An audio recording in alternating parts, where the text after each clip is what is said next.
Bonjour à tous, on se retrouve pour une nouvelle analyse du marché des cryptos. Aujourd'hui, on a pas mal de choses à voir. Je vais vous partager ce trade que j'ai encore en cours, mais qui est clôturé à 80%.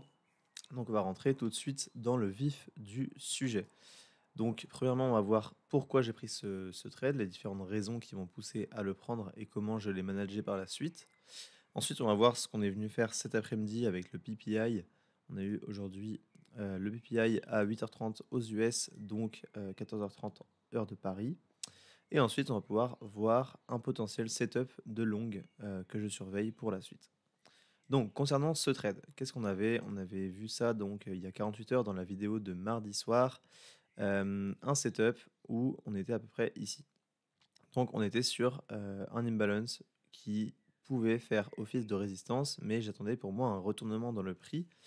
Ici, certains ont pu voir en low time frame, donc si on zoome, une sorte de retournement ici, mais pour moi ça ne suffisait pas étant donné qu'on avait un imbalance ici qui pouvait carrément faire office de support. C'est ce qui s'est passé. Ici, si on va en M30, je vais pouvoir vous le tracer, hop, pour qu'on voit bien son impact sur le prix.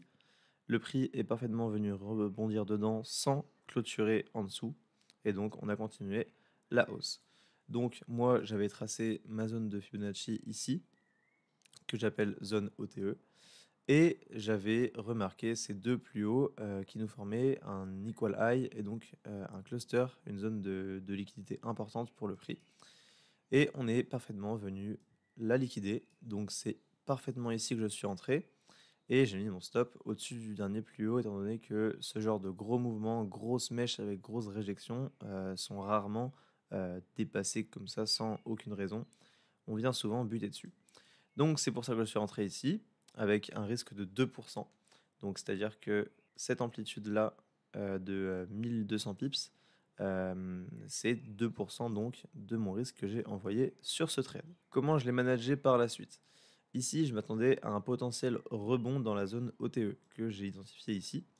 Et donc, on pouvait faire ce genre de mouvement. À partir d'ici, j'ai mis mon stop loss à mon prix d'entrée ici pour ne plus être exposé et ne plus risquer de mon capital sur ce trade. Et j'ai pris des profits ici quand on est venu liquider ce lot et évidemment ce lot.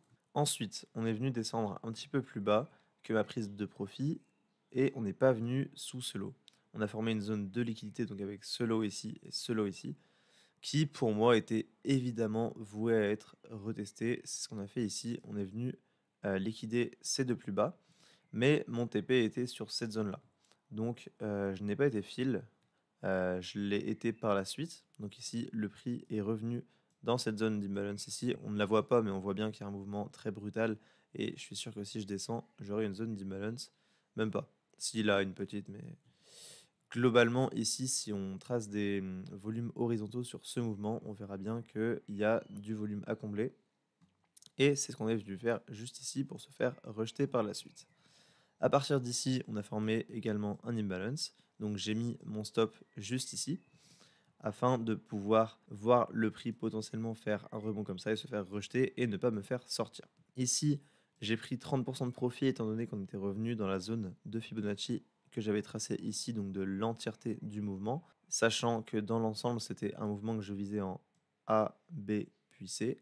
On avait vu ça aussi dans la vidéo de mardi soir avec comme target cette zone de Fair Value Gap et le Monday Low. Maintenant, où est-ce qu'on est?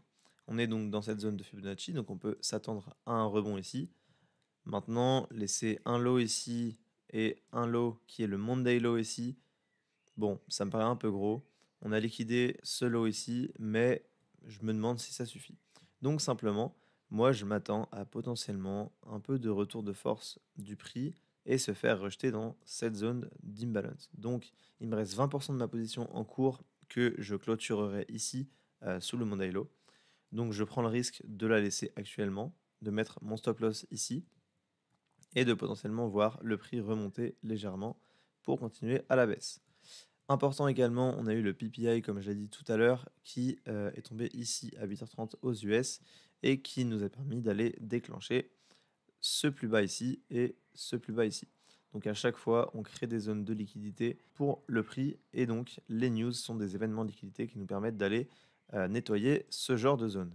Donc voilà, vous avez un petit peu mon plan pour la suite de ce trade. Je m'attends éventuellement à quelque chose comme ceci. Mais si on vient dépasser ce plus haut, je clôturerai ma position, enfin le reste de ma position en bénéfice, même si cela n'impactera pas énormément le résultat car il ne reste que 20% de la position en cours, vu que j'ai sorti 50% ici et 30% ici. En début de vidéo, je vous ai parlé d'un potentiel setup de long, donc c'est ce qu'on va voir maintenant. Comme je vous ai expliqué, je visais un mouvement en ABC. La théorie veut qu'on ait AB égale CD, donc ça peut nous donner une idée de l'ampleur du mouvement et on peut voir ici que le mouvement devrait venir dans cette zone de fair value gap. Maintenant, tout est possible, ça peut très bien ne pas se produire, mais c'est personnellement ce à quoi je m'attends étant donné que je n'ai pas de signaux de retournement haussier ici.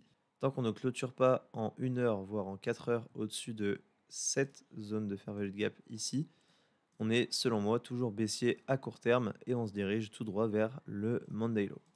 Maintenant, une fois qu'on aura nettoyé ce Monday Low, il faut toujours être dans l'anticipation et savoir comment réagir au moment où on viendra déclencher ce niveau, si on vient le déclencher bien sûr. Donc ce niveau des 100 678 dollars, ça peut être une bonne opportunité pour long. Maintenant, prendre un long comme ça à l'aveugle sur ce niveau-là, c'est assez compliqué pour moi étant donné que je ne sais pas du tout, je n'ai aucune idée de où placer mon stop loss. On pourrait le placer ici en misant sur un rebond dans la zone de fair value gap, mais on en a aussi à combler ici. Et il ne faut pas oublier que la zone OTE, elle est ici. Donc, on peut très très bien faire ce genre de mouvement et ici se retourner.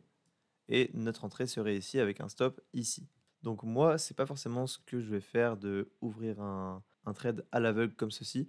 Je vais plutôt attendre de voir la réaction dans les balances. Si on a un beau rejet comme ça, ici j'aurai ma confirmation et je pourrais éventuellement attendre un petit retracement comme ceci pour entrer avec un stop beaucoup plus serré qui me permettra d'avoir un ratio beaucoup plus intéressant.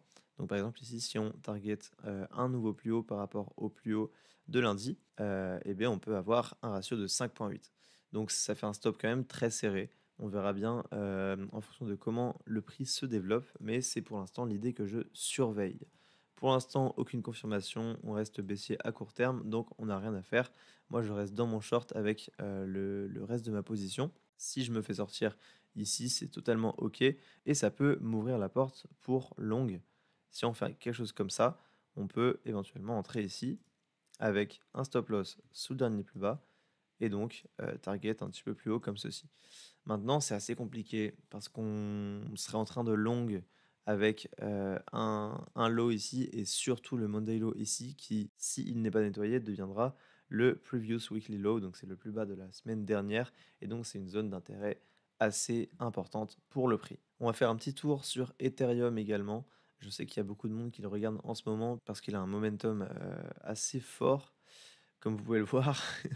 Donc ici, rien d'inquiétant, on est toujours haussier sur Ethereum, on fait toujours des plus hauts de plus en plus haut. Et on a potentiellement un setup de long ici. Donc moi, je ne trade que Bitcoin, donc je n'irai pas prendre ce genre de trade sur Ethereum, mais je sais que ça pourrait vous intéresser pour ceux qui tradent également sur Ether et sur les alts. Une idée de setup ici serait une zone d'OTE comme ceci, et on va pouvoir zoomer pour chercher une confirmation.